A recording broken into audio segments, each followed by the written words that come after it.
Hi friends, welcome to నాటు వైద్యం. ఈరోజు మనం రక్త శుద్ధి చేసే ఒక సులువైన అద్భుతమైనటువంటి చిట్కా గురించి మనం తెలుసుకుందాం. చాలా మంది కూడా రక్త శుద్ధి లేకపోవడం వల్ల అనేక రకమైనటువంటి చర్మ వ్యాధులు, అలాంటి దురదలు, దద్దులు రావడం అనేది జరుగుతుంటుంది.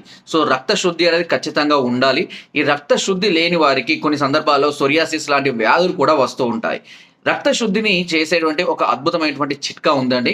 దీనికి కావాల్సిన కేవలం రెండు ఐటమ్స్. ఒకటి నల్ల జీలకర్ర, ఒకటి జీలకర్ర. ఈ రెండు జీలకర్ర అనేది మనం వంటలో ఉపయోగించేది. నల్ల జీలకర్ర అనేది మనకు చౌదప్పొడి దుకాణంలో కానివ్వండి, కొన్ని ఆయుర్వేదిక్ షాపులలో కూడా లభిస్తున్నాయి.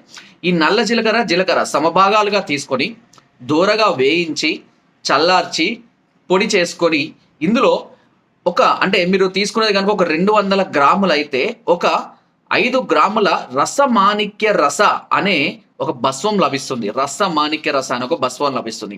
ఈ భస్వాన్ని అందులో కలుపుకొని ప్రతిరోజు ఉదయం పూట పరిగడుపున గోరువెచ్చటి నీటితో తీసుకుంటూ ఉండాలి.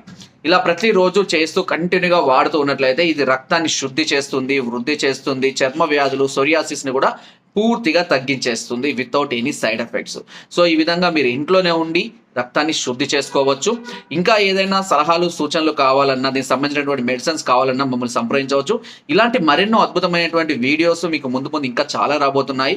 సో నా వీడియో నచ్చితే తప్పకుండా మీరు లైక్ చేయండి, షేర్ చేయండి అండ్ సబ్స్క్రైబ్ చేయడం మాత్రం అస్సలు మర్చిపోవద్దు. అండ్ మీకు ఎలాంటి డౌట్స్ ఉన్నా కింద నెంబర్కి కాల్ చేసి మమ్మల్ని సంప్రదించవచ్చు. Thank you.